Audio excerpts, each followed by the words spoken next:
Banca de estudo, aprovação. Olá pessoas, como é que vocês estão? Então, eu espero que vocês estejam bem, primeiramente. Espero que vocês estejam se hidratando e que estejam enfurnados em casa. Não saiam, tá bom? A gente vai começar o conteúdo de figuras de linguagem, que foi um conteúdo que alguns de vocês tinham trazido antes da gente fazer essa paralisação dos encontros presenciais. Alguns trouxeram esse assunto, então eu resolvi trazê-lo agora e criar alguma conexão com os assuntos que a gente falou anteriormente.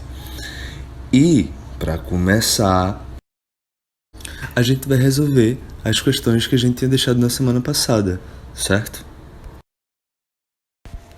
Então agora a gente vai fazer a leitura do primeiro exercício que tinha ficado na semana passada, que é o seguinte: há substantivos que têm um só gênero gramatical para designar pessoas de ambos os sexos.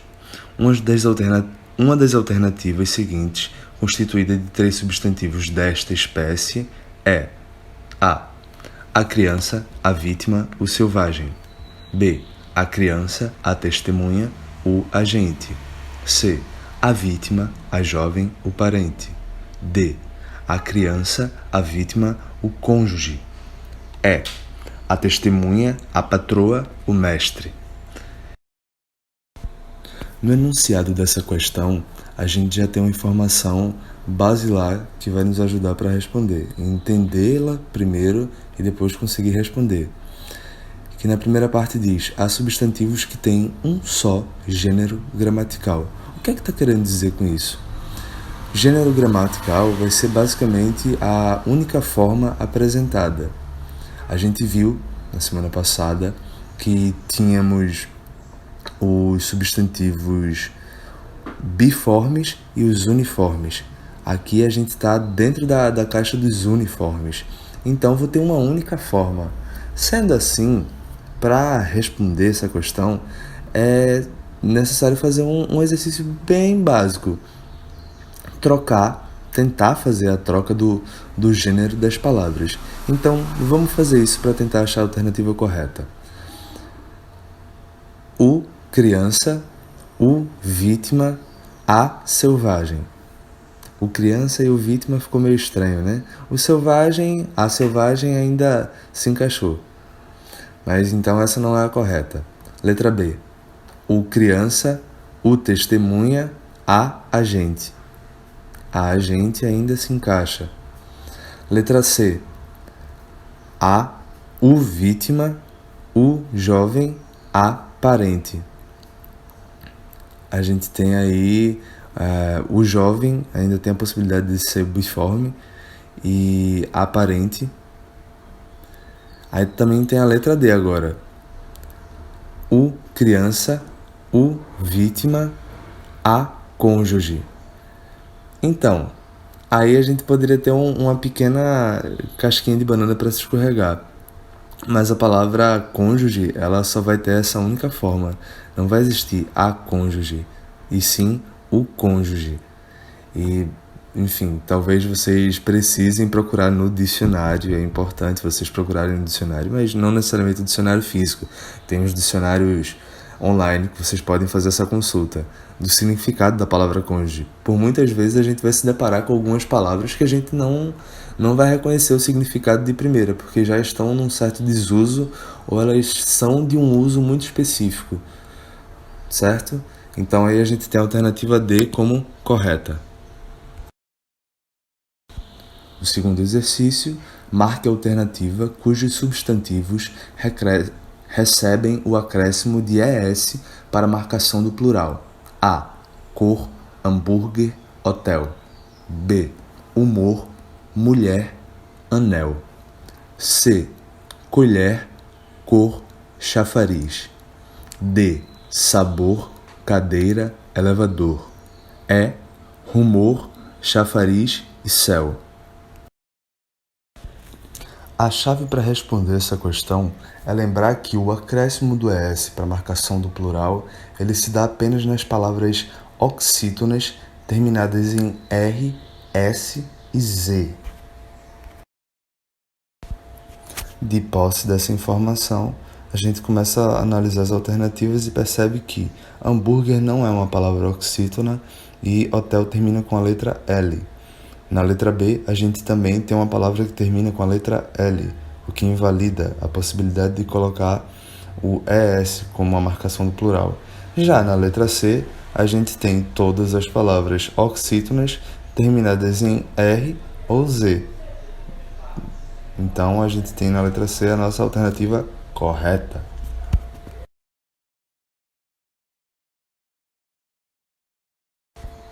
E agora a gente chega ao nosso último exercício de revisão, que já é do conteúdo da semana retrasada, quando falávamos sobre a classificação dos substantivos. Então, para respondê-lo de forma objetiva, a gente tem os nomes na primeira coluna e tem as suas classificações, as classificações possíveis na segunda coluna. E aí a gente vai analisando cada substantivo. Menino, é abstrato? Não. Composto? Também não. Próprio? Também não. Concreto? Possivelmente sim. Mas aí menina se encaixa melhor com o substantivo simples, certo? Então, no simples a gente marca o 1. Com as alternativas que a gente tem um no final, letra A, C e D. Então, vamos para a segunda palavra. Passatempo. Passatempo é um substantivo abstrato? Não. É um substantivo composto? Sim. Passar tempo.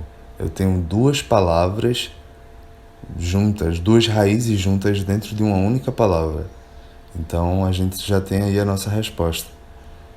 Composto é o 2, certo?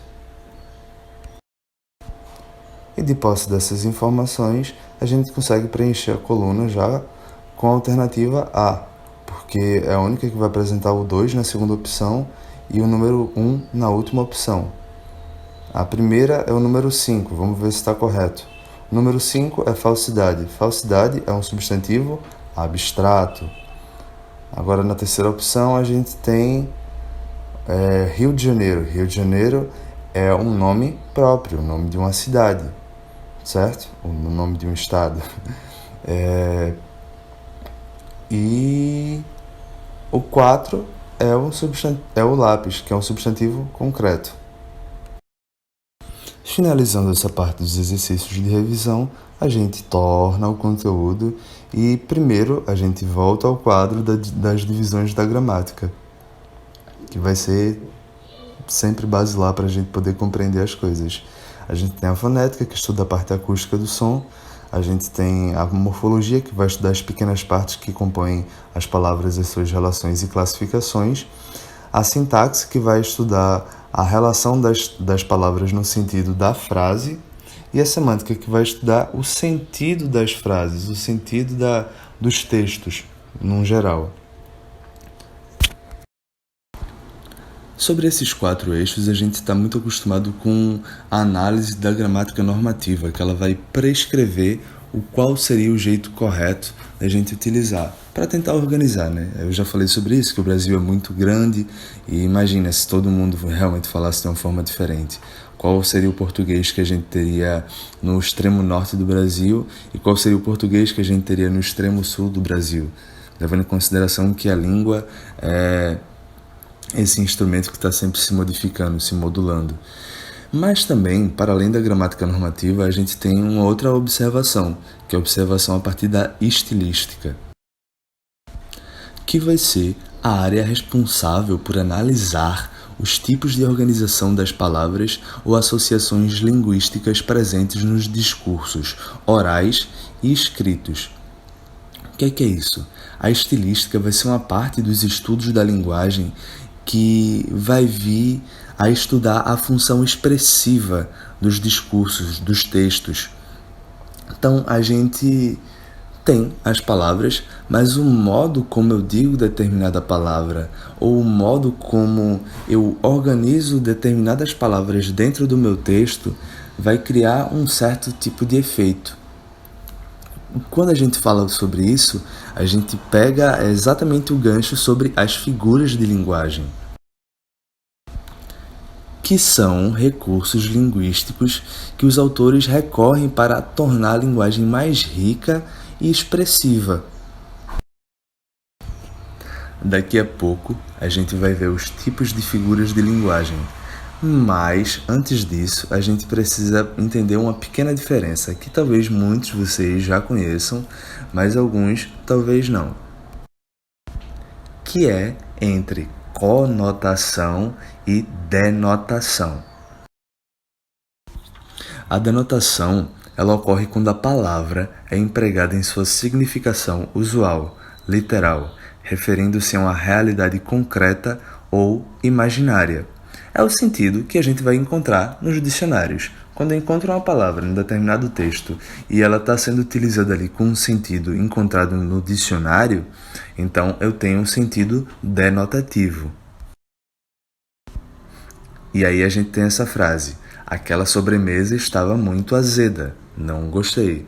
Então a palavra aí sublinhada, azeda, ela está com seu sentido dicionarizado.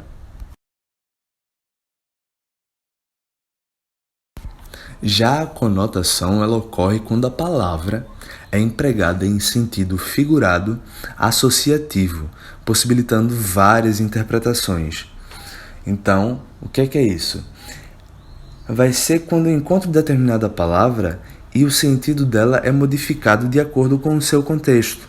E aí a gente tem a frase abaixo: Malu é uma mulher azeda, está sempre de péssimo humor. Azeda aí não é porque Malu tem um sabor azedinho como se fosse o limão. Alguém chegou lá, lambeu o Malu e disse: Malu está azeda hoje. Não é isso. Azedo é porque a gente está atribuindo a Malu uma característica encontrada em frutas, em coisas comestíveis. E transformando dessa forma azedo não no seu sentido dicionarizado, mas sim uma característica de uma pessoa mal-humorada, que aí está na sequência da frase: está sempre de péssimo humor. E aí a gente vai encontrar 4 tipos de figuras de linguagem. A gente vai ter as figuras de sintaxe ou construção, as figuras de palavras ou semânticas, as figuras de pensamento e as figuras de som. Hoje a gente vai ver apenas as de palavras, as de pensamento e as de som. A de sintaxe a gente deixa para um outro momento porque é um pouquinho mais complexo, certo? Fala uma coisa romântica. Meu amor é uma caravana de rosas vagando num deserto inefável de paixão. Uau! Agora traduz? Ai, você está querendo demais. Então a gente encontra aí nesse quadrinho, no segundo quadro, a expressão: o meu amor é uma caravana de rosas vagando num deserto inefável de paixão. Nessa primeira frase a gente já tem um exemplo claro, porque ele faz uma comparação implícita e diz que o amor é uma caravana de rosas. A gente vai entender melhor essa relação quando olharmos agora a segunda figura de linguagem, que é chamada de comparação. Agora só que ao contrário da metáfora, nestes são utilizados conectivos de comparação, como o como, assim e tal qual. E aí a gente tem um quadrinho. Acorda, Armando, você não sabe que o amor é como uma flor? Se não for regada e bem cuidada, ela murcha e morre. O amor é como o motor do carro, Armando. Se não trocar o óleo e não cuidar da mecânica, uma hora ele não funciona mais. Ah, entendi. Então a gente tem aí esses conectivos que vão estabelecer essa comparação de forma explícita. Tipo, a gente tem a frase lá, que o amor é como uma flor. Seria uma metáfora se a frase fosse: o amor é uma flor. Certo? Entenderam? E a gente passa ao próximo agora, que é a metonímia, que é a transposição de significados considerando a parte pelo todo, o autor pela obra. E aí a gente tem um quadrinho. Meu pai tem 800 cabeças de gado. E o seu? Meu pai só tem um boi, mas ele tá inteirinho. Então a gente tem agora o cabeças de gado contando como se fosse o boi, certo? Não é porque o pai do menino tem 800 cabeças, somente a cabeça do boi.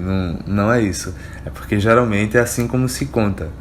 Eu tenho, sei lá, 20 cabeças de gado na minha fazenda, certo? Então a gente tem aí a parte pelo todo. E agora também a gente tem a sinestesia, que ela acontece pela associação de sensações por órgãos de sentidos diferentes. E o exemplo é: com aqueles olhos frios, disse que não gostava mais da namorada.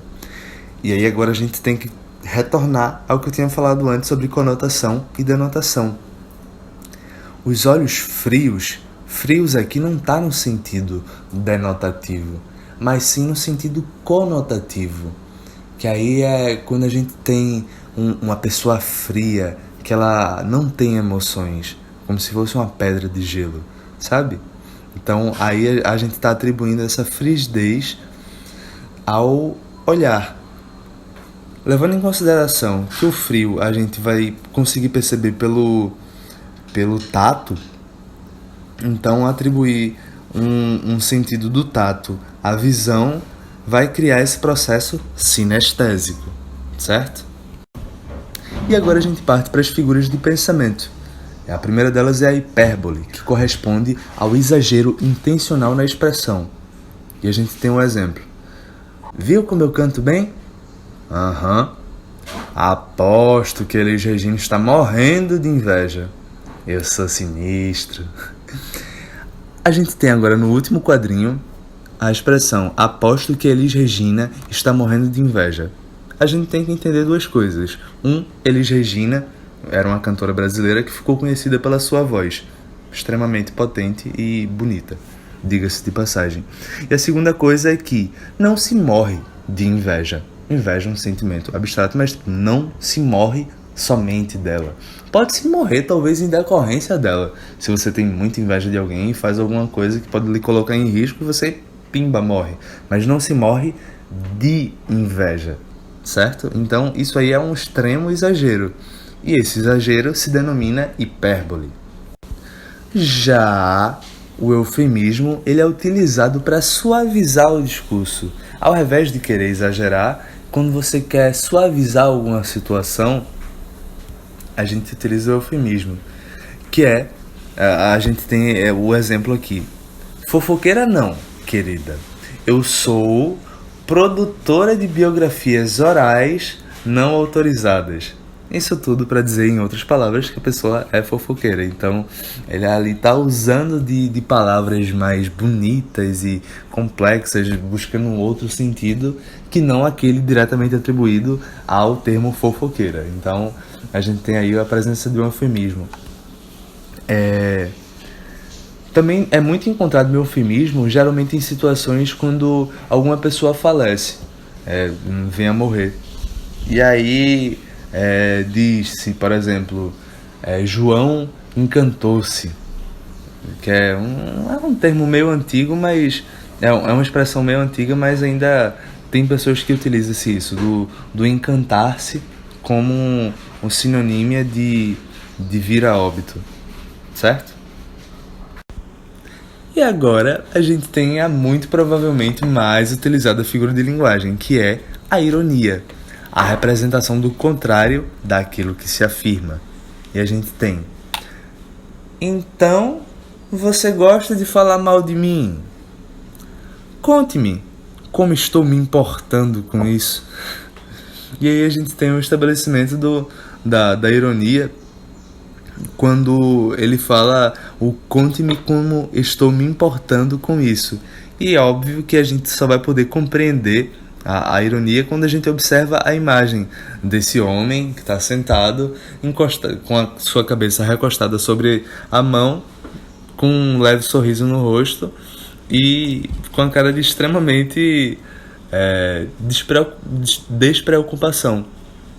Então isso vai realmente de contra aquilo que ele está afirmando, como se ele estivesse preocupado com as pessoas falando mal dele. Não, ele não parece estar preocupado com as pessoas falando mal dele, certo? Então a gente tem aí o estabelecimento da ironia. Uma outra bastante conhecida é a personificação, ou prosopopeia, que é a atribuição de qualidades e sentimentos humanos a seres irracionais. E a gente tem um quadrinho, o rapaz olhando no espelho, e aí vem o outro e diz: "Tá se olhando no espelho, Zé Lelé?" "Eu não, ele que tá me olhando." E aí a gente tem o homem atribuindo ao espelho a capacidade de observá-lo. Obviamente que isso não acontece na vida real. É sim o homem que está se observando no espelho. Mas ele está atribuindo ao espelho uma qualidade do que seria dos seres vivos, dos seres racionais, de observar. E a gente tem também a antítese, que é o uso de termos que têm sentidos opostos. Aí a gente tem um quadrinho. "Sabe, Adão, tudo precisa de um contraponto. Para existir um positivo, tem de haver um negativo.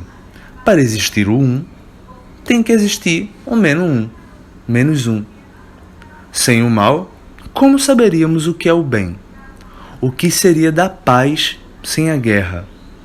Aí o bonequinho vai e diz: "O que seria do John sem a Yoko?" Aí a gente tem uma informação que talvez vocês não conheçam, mas tinha uma banda que foi muito famosa nos anos 60 e 70, que até hoje é bastante conhecida, que se chamava Beatles.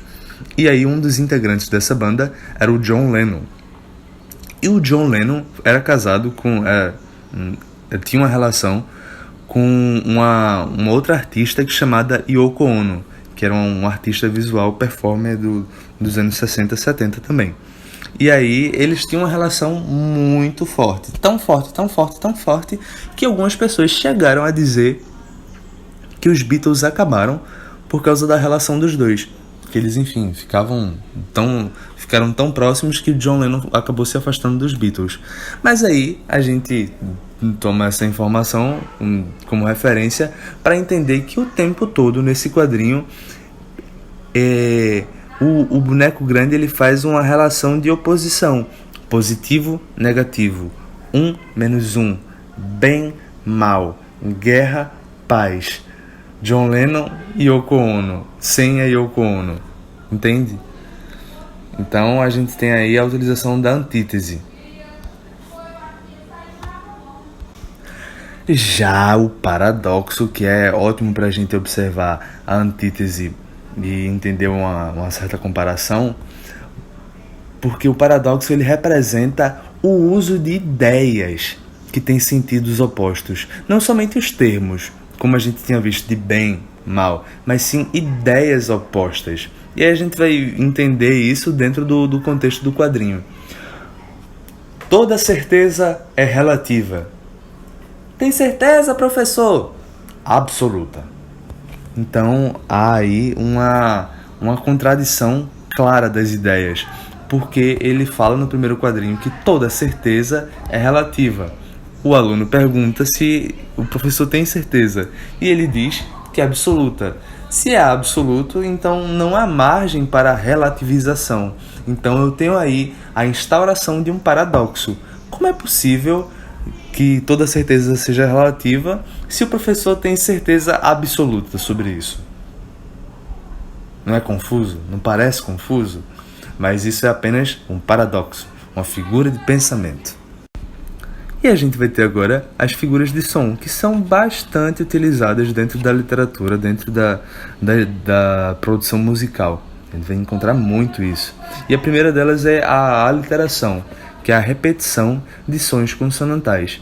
E aí a gente tem esse quadrinho que vai ser clássico, trazendo um trava-língua que é bastante conhecido. O rato roeu a roupa do rei de Roma. Cebolinha, você aprendeu a falar? O rato roeu a roupa do rei de Roma? Claro. E aí se cria uma certa quebra de expectativa, porque o Cebolinha é o personagem conhecido por ter a língua presa, e aí ele troca o R pelo L. E aí, quando o outro personagem pergunta se o Cascão pergunta se o Cebolinha tinha realmente aprendido a falar, mas não, ele só tinha aprendido o trava-língua, mas não tinha se desfeito desse problema fônico que é a língua presa. Mas aí, para além da análise comportamental e fisiológica, a gente tem aí a repetição do som do R, que vai dar a aliteração. E já que um R é uma consoante, o rato roeu a roupa do rei de Roma. Então a gente tem a repetição do R formando a aliteração. E quando a gente tem a repetição de sons vocálicos, a gente passa a ter a assonância. E a gente tem no quadrinho agora: minha mãe amassa. Amassa só? Sim, amassa só e salga a massa. A massa se amassa na mesa. A massa é sã.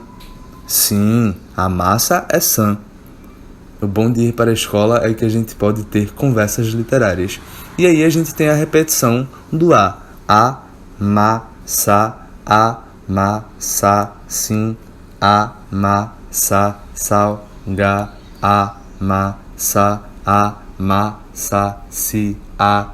E a repetição desse A o tempo todo dá a criação dessa figura de linguagem chamada assonância. E a gente tem essa última, que é a onomatopeia, que muito provavelmente é conhecida por todos, que vai ser a inserção de palavras que imitam sons. Bum, bum, bum. Cebolinha, quer parar de fazer barulho? Buá, buá. E aí a gente tem a utilização dessas palavras que vão tentar simular o som, certo?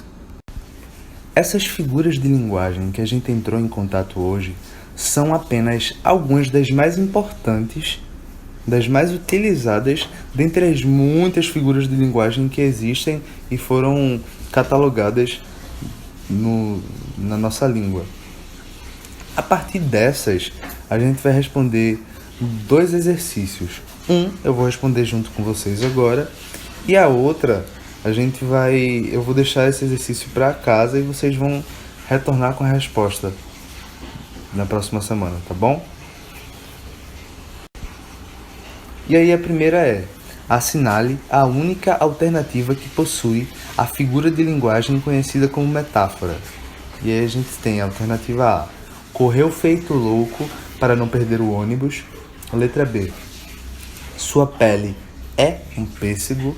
Letra C: cabelos tão escuros como a asa da graúna. Letra D: era delicada como uma flor. Então, a gente precisa dar 2 passinhos para trás e observar a relação de oposição que a gente tinha estabelecido entre a metáfora e a comparação. Que a metáfora nada mais vai ser do que uma comparação implícita. Já a comparação, ela vai usar conectivos para estabelecer essa relação. E aí a gente tem na letra A: correu feito louco. Então esse feito está sendo esse conectivo que está estabelecendo a comparação. Na letra C a gente tem cabelos tão escuros como a asa de graúna. Esse como é geralmente o conectivo de comparação mais utilizado. Então, quando vê-lo, já é batata, já é certo que é uma comparação e não uma metáfora. A letra D, a mesma coisa. Então, a letra B é a resposta correta. A sua pele é um pêssego. E aí está estabelecendo uma comparação direta, implícita. Tá dizendo que a pele é um pêssego, certo? Agora eu vou fazer com vocês a leitura de um texto que é a letra de uma música chamada Perfeição, da banda Legião Urbana, que foi lançado no disco Descobrimento do Brasil, no ano de 1993. E em seguida a gente vai fazer um pequeno exercício, certo?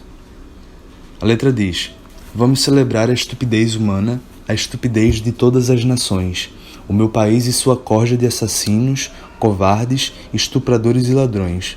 Vamos celebrar a estupidez do povo, nossa polícia e televisão. Vamos celebrar o nosso governo e nosso Estado que não é nação. Celebrar a juventude sem escolas, as crianças mortas. Celebrar a nossa desunião.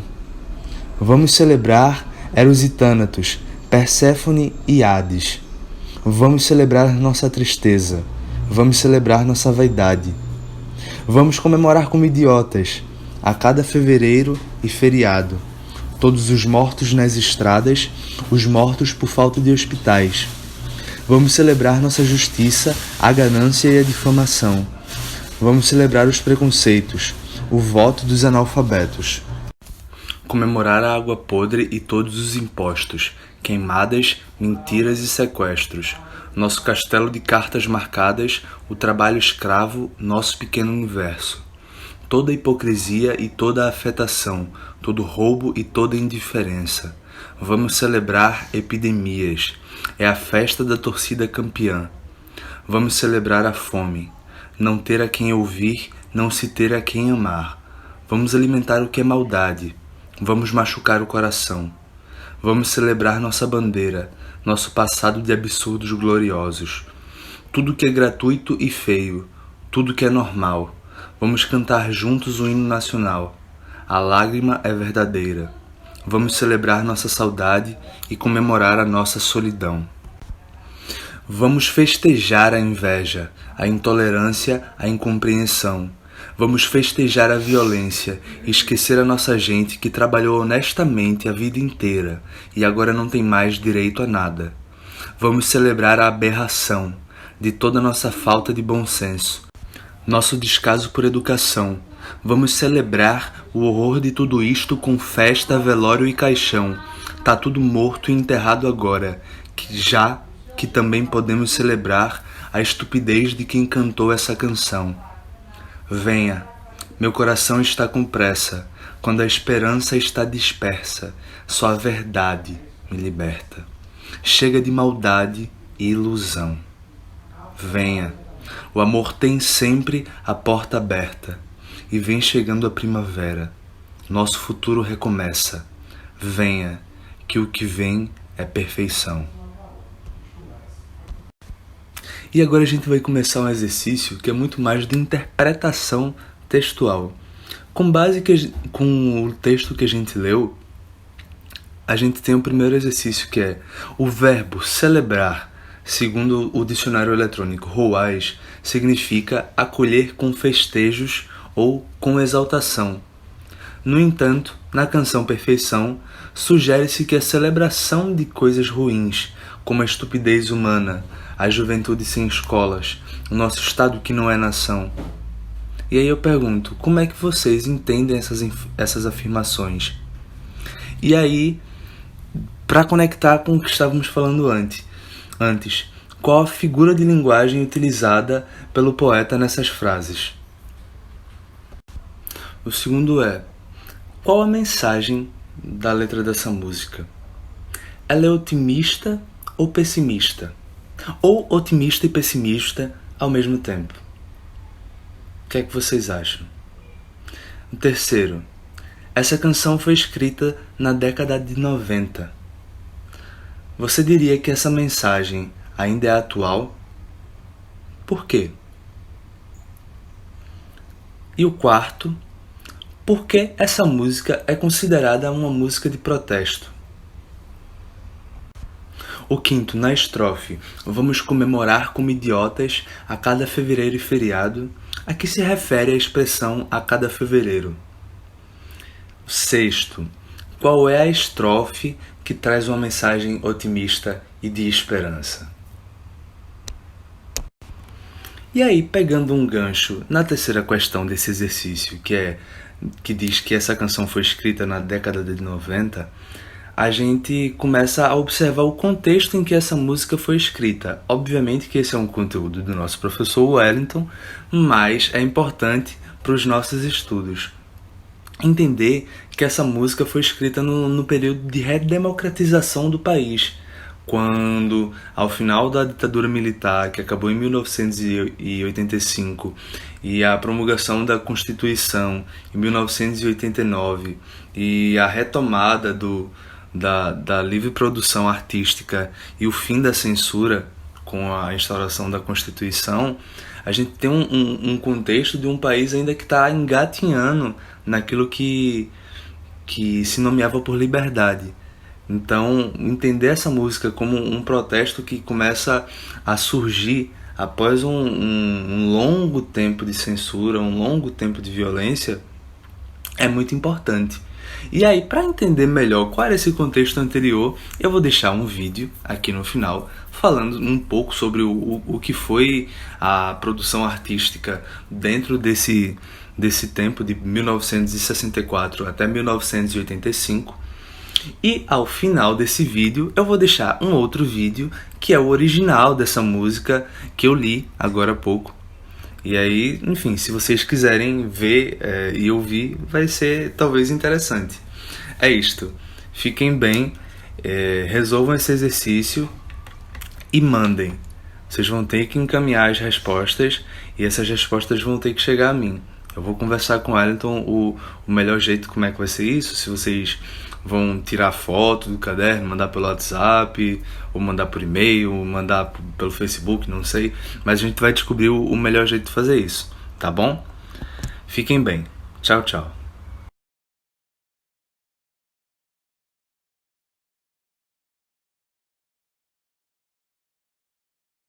E ao longo desta semana, a TV Brasil, as emissoras de rádio da EBC e o portal da empresa na internet vão apresentar reportagens sobre a censura durante a ditadura militar de 1964 a 1985.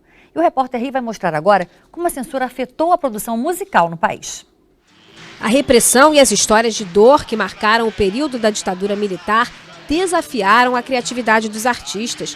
Surgiu, então, uma valiosa trilha sonora. Que tinham ser muita criatividade para disfarçar, para passar o que a gente estava querendo dizer, a opressão que a gente estava recebendo. Para serem gravadas, as músicas precisavam passar por um órgão federal chamado Divisão de Censura de Diversões Públicas. Desde 1996, os originais, com os pareceres dos censores, ficam no Arquivo Nacional de Brasília e aqui do Rio de Janeiro. O acervo carioca guarda 67 mil composições. 7 mil foram proibidas por critérios morais ou políticos.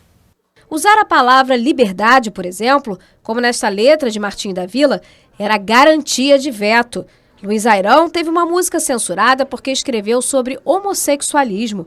Tim Maia foi vetado porque falou de anistia em plena ditadura. E Caetano Veloso porque os censores consideraram que a frase "A Rua Chile sempre chega para quem quer" era uma alusão ao país vizinho, que até 1973 vivia em uma democracia. A Rua Chile sempre chega pra quem quer. Roberto Menescal era diretor artístico da gravadora que tinha a maioria dos grandes nomes da MPB naquela época. Ele que era chamado para depor na Polícia Federal quando os censores questionavam as letras dos compositores. Chico Buarque era o mais perseguido. Você não gosta de mim, mas sua filha gosta. Tudo dele era censurado. Então a gente tinha que driblar, como no caso do Chico, até um pseudônimo, né, que ele botou, Julinho da Adelaide, para poder botar uma música dele no disco. Menescal lembra que a música Cálice, uma das mais conhecidas de Chico Buarque, feita em parceria com Gilberto Gil, foi cantada pela dupla em um show em 1973, apesar de ter sido vetada porque a censura entendeu que a letra era um trocadilho com o verbo calar. O músico revela que nos bastidores, os censores tentaram impedir sem sucesso a apresentação. Afasta de mim esse cálice, afasta de mim esse cálice, afasta de mim esse cálice. Alô? Alô, alô, alô. Foi lá embaixo e mandou cortar o som da sala. Mas acho que já tinha a gravação praticamente completa. Gonzaguinha está entre os artistas que mais tiveram músicas vetadas. Em 1973, um censor proibiu de uma só vez 9 letras do compositor. São as lutas dessa nossa vida que eu estou cantando. Ele fazia o equivalente a 5 discos para gravar um censor, com o pena dele, falou que o senhor não, por que você não faz música igual Roberto Carlos, música romântica? Aí faz o seguinte, eu faço música, você censura. Mas as letras de Roberto Carlos não eram tão inocentes assim. Como não era avisado naquela época, ele conseguiu emplacar debaixo dos caracóis dos seus cabelos. Deu a entender que seria uma mulher, mas era homenagem ao amigo Caetano Veloso, quando ele estava exilado em Londres em 1971. Debaixo dos caracóis dos seus cabelos, uma história pra contar de um mundo tão distante. Alguns artistas foram torturados. É o caso de Geraldo Vandré, autor da música Pra Não Dizer Que Não Falei das Flores, que virou um hino de resistência contra a ditadura. Vem, vamos embora, que esperar não é saber. Quem sabe faz a hora, não espera acontecer. Ele foi muito torturado e foi muito ameaçado também. Aquele Geraldo Vandré, que nós conhecemos, aquele foi assassinado pela ditadura. Ney Matogrosso também foi alvo dos censores, não pela ameaça política, mas por uma situação inusitada, que acabou rendendo ao cantor ainda mais popularidade. A ditadura militar terminou em 1985, mas a censura só foi extinta de fato com a nova Constituição Brasileira, em 1988. Um alívio para a atriz Marieta Severo, que foi casada com Chico Buarque por quase 30 anos e hoje é uma entre os milhões de brasileiros que querem ver toda essa história passada limpo e, desta vez, sem cortes. Você não pode omitir um pedaço da tua história pessoal na tua vida, você não pode omitir um pedaço da história do teu país. Então é importantíssimo que tudo seja resgatado, que a gente tenha consciência de todas as coisas que aconteceram, por mais que elas sejam difíceis, dolorosas, a gente tem que saber delas para poder transmiti-las para aquela velha história, não incorrer no mesmo erro. Sem documento, nada no bolso, nas mãos, eu quero seguir vivendo.